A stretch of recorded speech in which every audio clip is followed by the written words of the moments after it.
They thought they could erase me from my own family's history. No photos. No mentions. Not even a seat at my granddaughter's wedding. But the day I found out what they were doing online behind my back, I made sure the whole world saw who the real family disgrace was. Before we dive deeper, don't forget to subscribe and drop a comment letting us know where you're tuning in from. I am 72 years old, a retired history teacher, and until last year I believed my greatest pride was not the lessons I taught, nor the books I published, but the family I built with my late wife, Evelyn. We were married 48 years. She was the bright thread that wove our lives together, my partner in every sense. When our daughter, Lisa, was born, Evelyn would sit on the edge of our small couch and cradle her like porcelain. "She's the best paper I've ever graded," I used to joke, and Evelyn would laugh until she cried. 5 years later, our son Daniel arrived, and I remember driving home from the hospital with one hand on the wheel and the other gripping Evelyn's hand like a lifeline, terrified of losing either of them. Our home became the backdrop of their childhood. The hallway walls filled with finger paintings, spelling bee ribbons, soccer team photos. Every summer we packed up the station wagon and drove to Yosemite or Yellowstone, camping in tents Evelyn insisted always leaked, though the children never seemed to mind. I was the one behind the camera, always capturing, always preserving.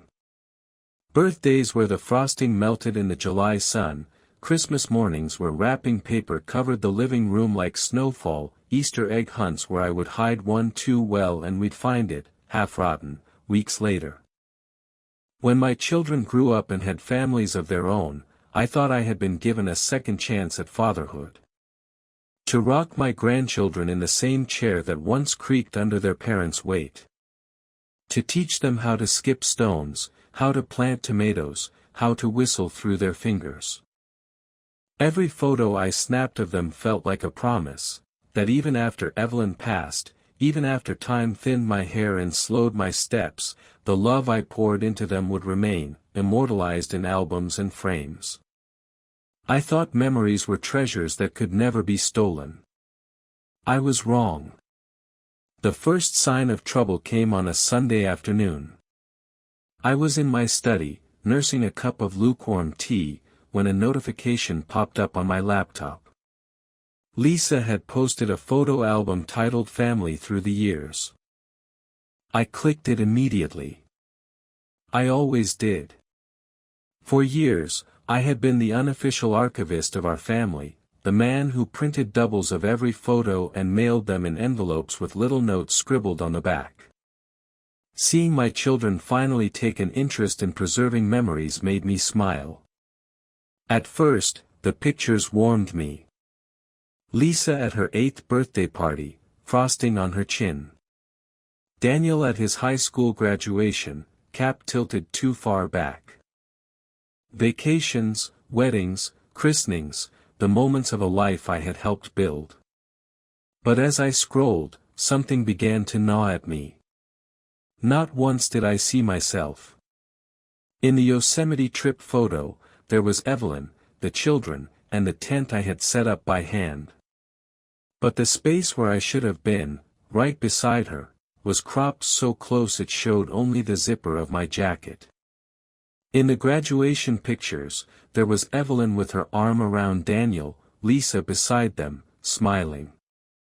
But no trace of me, though I had been the one snapping the majority of those shots. By the 10th photo, I leaned back in my chair, frowning at the screen.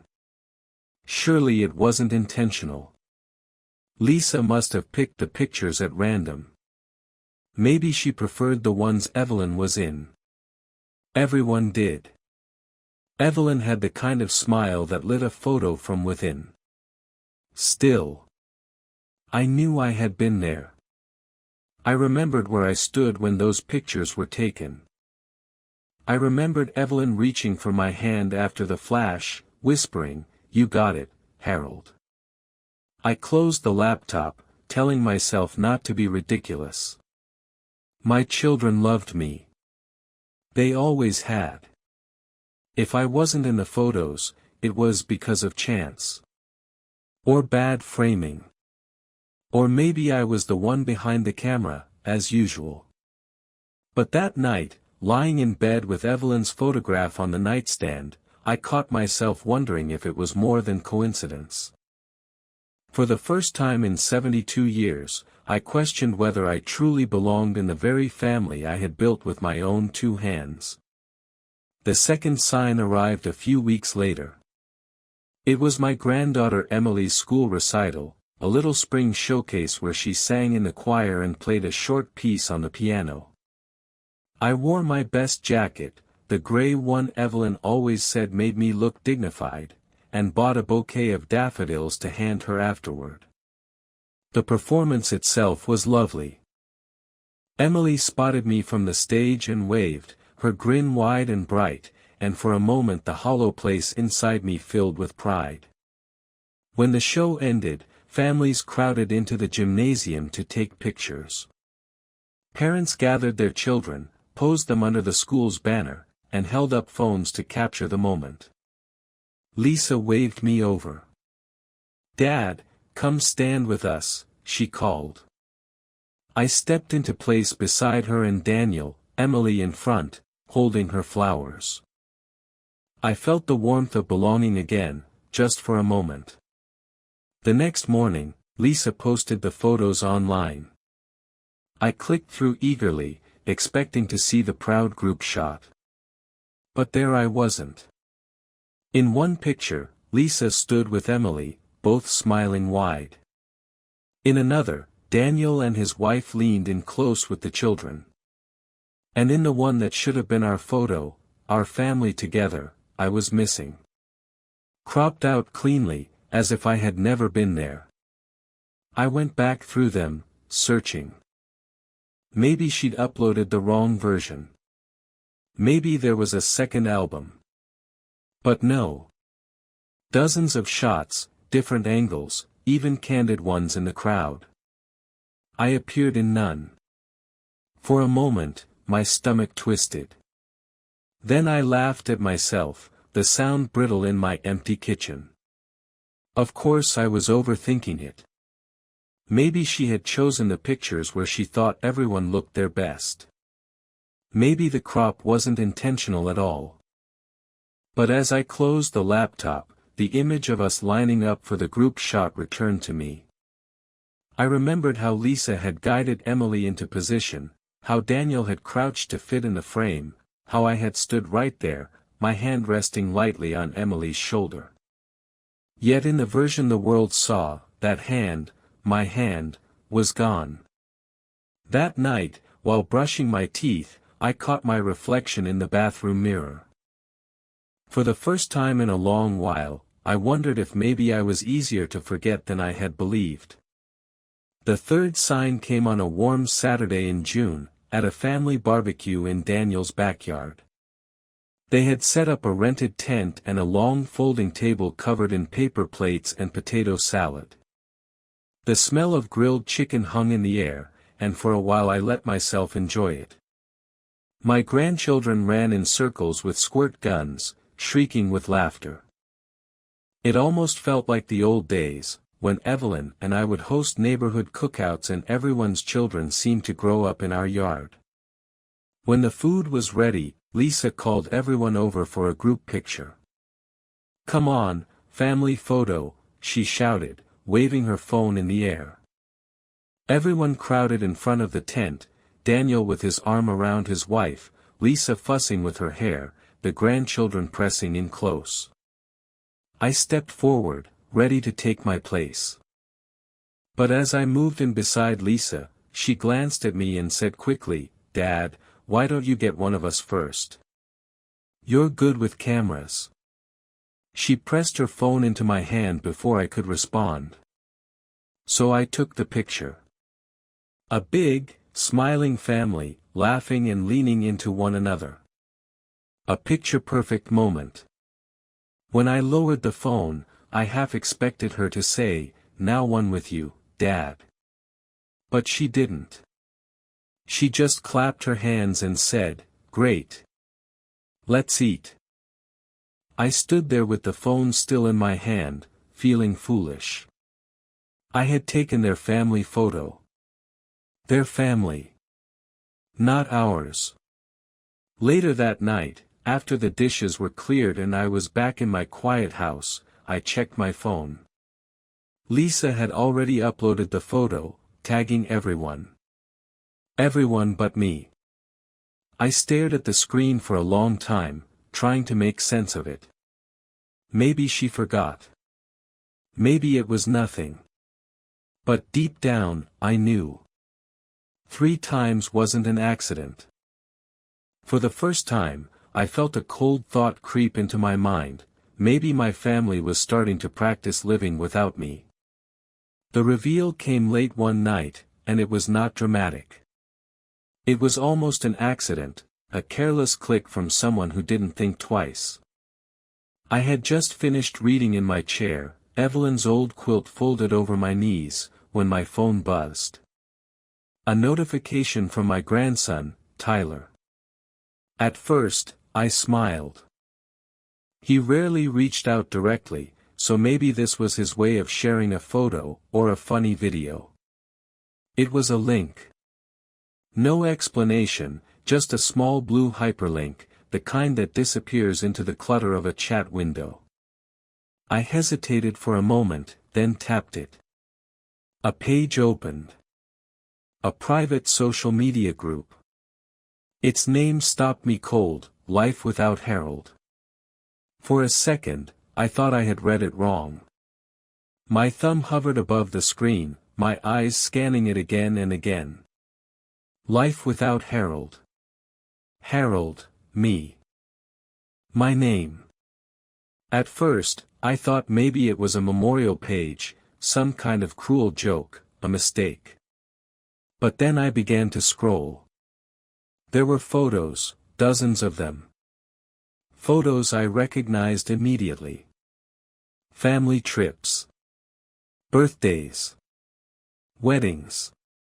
But every single one had been altered. My face blurred. My body cropped out.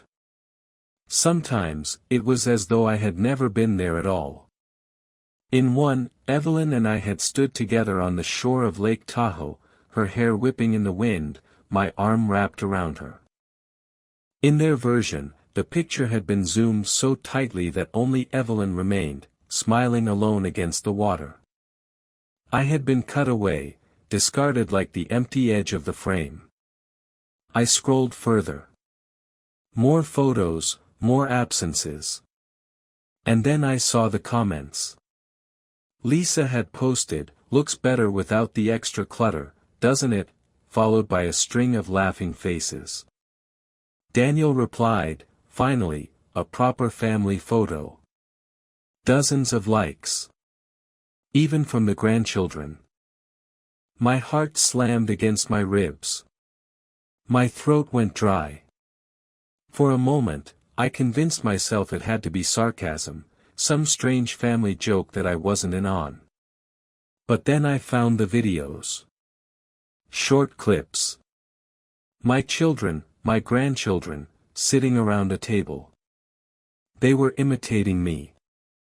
Lisa hunched her shoulders, pretending to shuffle like an old man, saying in a high-pitched, mocking tone, "Don't forget to turn off the lights, electricity isn't free." The group erupted in laughter. Daniel puffed out his cheeks, speaking slowly, "Did you know I taught history for 40 years? 40 years. More laughter. My grandson clapped his hands like it was the funniest thing he'd ever seen. And then a line that cut through me like a knife, "He's so stuck in the past he might as well not exist." I felt my hand trembling as I held the phone. My eyes blurred with tears, but I forced myself to keep scrolling. Because some part of me needed to see the full measure of their cruelty. Post after post. Cropped pictures, mocking captions, cruel jokes about my lectures, about my boring stories, about the way I stutter sometimes when I get tired. Even my stroke, the darkest moment of my life, when Evelyn had sat by my hospital bed whispering that she wasn't ready to lose me, even that had become comedy for them. They had made me into a character. A joke. An inconvenience to be edited out of the record. And the worst part was not the cruelty. It was the applause. The little thumbs up from my grandchildren. The laughing emojis they tapped so easily. Children I had rocked to sleep. Children whose scraped knees I had bandaged. Children I had prayed for every night after Evelyn died. I dropped the phone onto my lap and pressed my hands to my face. For the first time in years, I sobbed. Not the quiet tears of grief, but deep, wrenching sobs that hollowed me out from the inside. They weren't just forgetting me. They were practicing my absence. Erasing me in real time. Laughing at the empty space where I used to be. And in that moment, I understood, they had already buried me. I was a dead man in their eyes, just waiting to catch up. But I was not dead. And I was not going to be erased. I barely slept that night. I lay in bed staring at the ceiling, Evelyn's photo on the nightstand like a silent witness. Every time I closed my eyes, I saw their faces laughing at me, not as family, but as strangers who had conspired to erase me from their story. By dawn, my sadness had hardened into something colder. I had taught history my whole life. If there was one thing I understood, it was the danger of letting others control the record. Tyrants rewrote books. Victors destroyed monuments. And now, in the same way, my own blood was redrafting the pages of our family. Not on my watch. I opened my laptop and returned to the group. My finger hovered, shaking, over the screen. Part of me wanted to close it forever, to live in ignorance.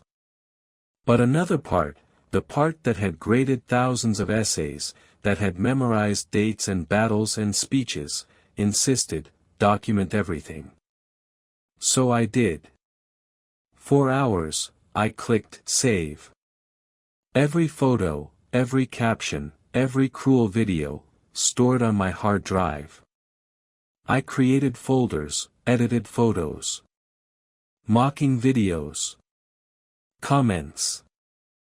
I even downloaded the entire thread where Daniel joked that one day I'd forget my own name and make things easier for everyone. Each file I saved felt like another nail in a coffin, not mine, but theirs. And as I scrolled deeper, I saw even more than I expected. There were polls. One asked, "Who's going to tell Grandpa he's not invited to Emily's wedding?" Lisa had voted for Daniel, adding, "He still thinks he's walking her down the aisle. Someone should tell him reality." There were memes, photos of old men with captions like, "Talks for 3 hours, says nothing new." One of my grandchildren had posted, "Just like Grandpa's stories, LOL." There were even altered holiday photos. I saw our last Christmas together, the one where I'd brought a turkey, the one Evelyn would have loved. In their version, the image was cropped so tightly that only Lisa's husband carving the meat was visible. I had been sitting right beside him. My hand, mid-gesture, had been cut away. Every discovery was like another blade between my ribs. But amid the pain, a plan was forming.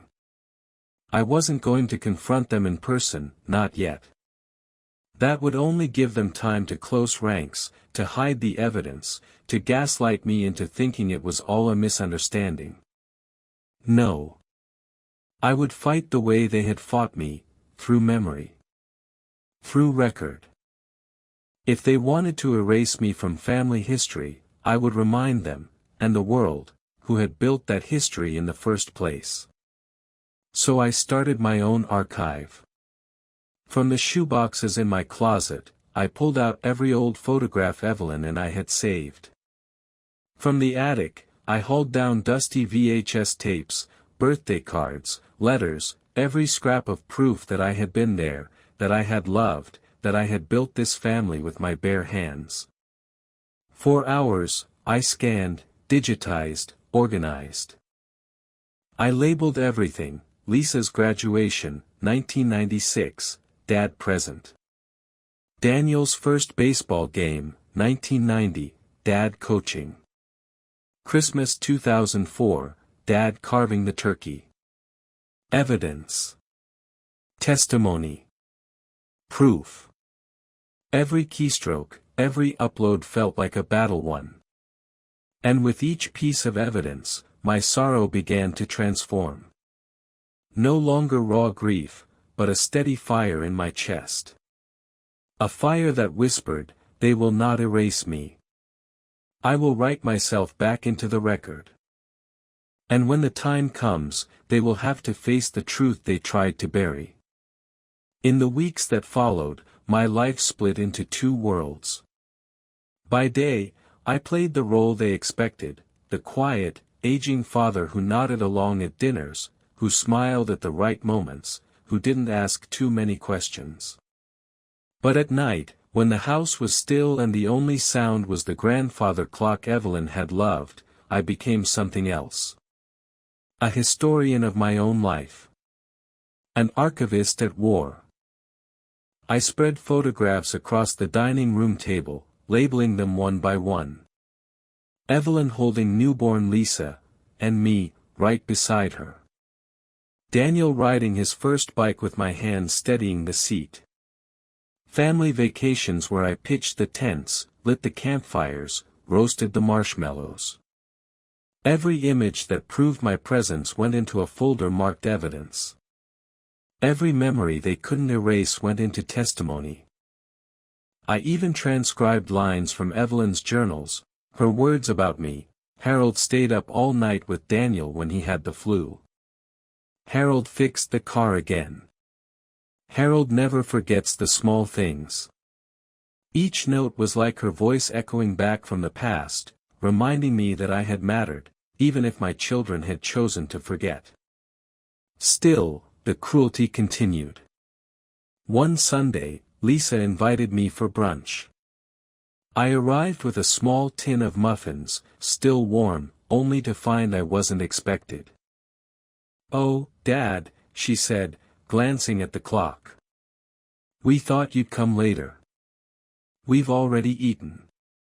The table was covered in half-empty plates, orange juice glasses sweating in the morning light. No seat set for me. No place at the table. I forced a smile. "That's all right. I'll just have coffee."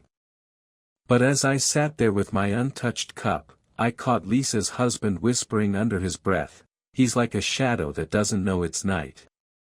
Lisa laughed softly, thinking I couldn't hear.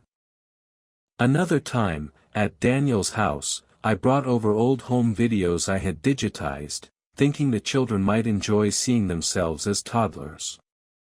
When I pressed play on the television, the room went still. "Dad, we don't really need to watch these," Daniel said quickly.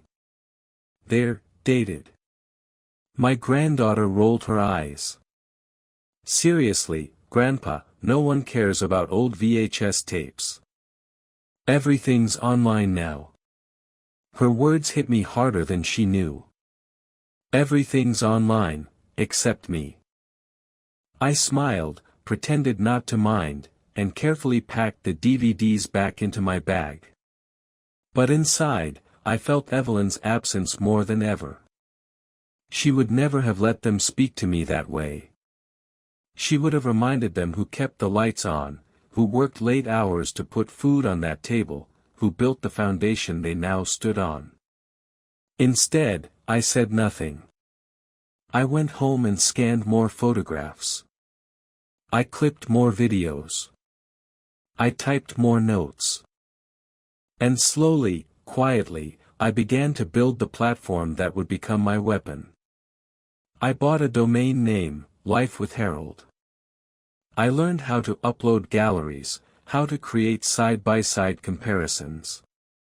On one side, there doctored images where I was missing. On the other, the originals, full and undeniable, with me smiling right there in the frame. Every night, I refined it. Every night, I thought about Evelyn. And every night, I told myself the same thing: history remembers. They will not bury me while I still breathe. Sometimes, late at night, I would sit in the dark with the glow of the computer screen on my face and ask myself the question no father ever wants to face: how did we get here? I raised them on stories, not silence. Every dinner table was a classroom, every long car ride a lecture hall where I told them about Lincoln's letters, about Churchill's speeches, about Evelyn's grandmother who crossed the plains in a covered wagon. I tried to give them roots. I tried to give them pride. And yet somewhere along the way, pride curdled into embarrassment. What I thought of as tradition, they saw as burden. What I gave as love, they interpreted as control. I thought about Evelyn, the way she had always softened the edges. She would have leaned across the table, rested her hand on mine, and said, "Harold, they're children. They'll grow into gratitude." But she was gone, and without her, my children had grown into something else entirely, a family who found laughter in my absence, who mocked the very man who had built the foundation they stood on. It is a strange kind of grief, to mourn the living. But grief has its limit. Beyond it, there is only resolve. And I was done waiting for them to rediscover their memory of me. I would remind them, and everyone else, exactly who I was, and exactly what I had done. So I launched the archive. The first upload was simple, a side-by-side comparison of Lisa's Family Through the Years album. On the left, the cropped version she had posted online, Evelyn alone on the shore of Lake Tahoe. On the right, the original scan from my negatives, Evelyn and me together, her head resting on my shoulder, our smiles echoing across the water. The caption read, "This is what erasure looks like. And this is the truth." Next came Emily's recital. On the left, the cropped picture Lisa had shared of Emily alone with her parents. On the right, the original, me standing proudly behind her, my hand on her shoulder, the daffodils in her grip. They would rather you believe I was never there. But history doesn't disappear so easily. I uploaded more. Christmases where they had cut me out. Birthdays where they had claimed I wasn't present. Videos where they mocked my voice, placed directly beside videos where I was reading bedtime stories to them in that same voice, softer, steadier, filled with love. Within hours, the site began to spread. Neighbors shared it. Old colleagues shared it. Former students shared it, some adding their own memories. Mr. H was the teacher who believed in me when no one else did. He never forgot a name, never forgot a story. And as the archive grew, I felt something shift inside me. For the first time since Evelyn died, I no longer felt like a ghost haunting my own life. I felt seen. The wedding day arrived bright and cloudless, the kind of day Evelyn would have called a blessing. I wasn't invited, of course. Not officially. My granddaughter's announcement had been clear: only immediate family. The same immediate family that had spent months practicing my absence. But I had already decided I wouldn't need a chair in their rented chapel. I didn't need a toast or a table setting. I had prepared something far better. At 9 o'clock that morning, as the hairdressers fussed over curls and the caterers stacked trays of hors d'oeuvres, I pressed one button. Publish. The archive went fully live. Now with very comparison, every video, every caption. Lifewithharold.com flashed out across the digital world. Phones buzzed in purses and jacket pockets. Notifications popped up during the ceremony. Curious fingers tapped the links. And as vows were exchanged, whispers began to ripple through the pews. By the time the reception started, the room hummed with it. The groomsmen stared at their screens. The bride's college friends exchanged wide-eyed glances. Even the pastor pulled out his phone during the buffet line, his brow furrowed as he scrolled. On the projection screen, meant for a slideshow of family memories, someone cast the sight. Suddenly, the room filled with images not of romance and nostalgia, but of truth. On one side, the doctored photos. On the other, the originals, me standing in frame, smiling, present, undeniable. Gasps rippled across the hall. Then came the videos. Lisa's cruel imitation of my stutter, followed by the real footage of me helping her with homework, her 12-year-old voice saying, "Thanks, Dad. You're the best." Daniel's mocking joke about me being stuck in the past, followed by a clip of him at 10 years old, gripping my arm after his first home run and shouting, "Did you see that, Dad? I couldn't have done it without you." The laughter of the group's cruelty bled against the laughter of genuine joy, side by side on the screen. And the contrast was devastating. I wasn't there to see it in person. I didn't need to be. A friend of mine, a former student who had gone on to become a journalist, sent me a shaky phone video of the moment Lisa tried to cut the projection feed while guests muttered around her. Daniel's face had gone red, his wife tugging at his sleeve. The bride herself had her hands over her mouth, tears brimming in her eyes, though I couldn't tell if they were for me, or for the collapse of the image they had worked so hard to craft. The comments section of the site filled with outrage. Not at me, but at them. Old friends of Evelyn's posted, "I remember Harold fixing our roof when no one else would. He was always there for his family." Former students chimed in, "He taught us never to erase history. Now I see why." And the guests at the wedding, they didn't stay silent. Some left early, murmuring disapproval. Others confronted Lisa and Daniel directly, their voices sharp, their faces etched with disbelief. By the end of the night, the wedding hall looked less like a celebration and more like a trial. My children sat in their expensive clothes, but their masks of respectability had been stripped away, leaving only the shame of exposure. I sat at home, Evelyn's quilt around my shoulders, watching the visitor count tick upward on the site. Thousands. Tens of thousands. Each number was proof that I had not been erased, that my existence was undeniable, immutable, permanent. And as the final tally rolled across the screen, I whispered to Evelyn's photo. "They buried me while I was alive. But tonight, love, tonight I dug myself out." In the weeks after the wedding, the calls started coming. First from Daniel, then from Lisa, then from numbers I didn't recognize.